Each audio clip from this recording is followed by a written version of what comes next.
আল্লামা দেলোয়ার হোসেন সাঈদী রাহিমাহুল্লাহ তার মতো একজন কোরআনের পাখিকে তারা পর্যন্ত নির্মম নির্যাতন করে করে মৃত্যুর কোলে ঠেলে দিয়েছে। আমরা তার জানাজা পর্যন্ত ঢাকায় করতে পারি নাই। এই দুঃখ, এই কষ্টেরই প্রতিফলন 5ই আগস্ট ঘটেছে। তার প্রতিফলনের অংশ হিসাবে আপনাকে বাংলাদেশ ছাড়তে হয়েছে। আপনি আমাদের জানাজা করতে দেন নাই, আর মানুষ আপনাকে বিদায় নিতে দেয় নাই। আমাদের ঘর বাড়িগুলো বুলডোজার দিয়ে ভেঙে দেওয়া হয়েছে। আমাদের গরিব কর্মকর্তা কর্মচারীদের চাকরিগুলো শেষ করে দেওয়া হয়েছে।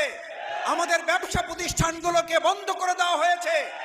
আমাদেরকে 1 সেকেন্ডের জন্য অধিকার আদায়ের আন্দোলনে থামিয়ে দেওয়া যায় নাই। আমাদের এই দেশকে অঙ্গরাজ্য পরিণত করার জন্য 15.5 বছর মূলত আমাদের উপর জুলুম করা হয়েছে।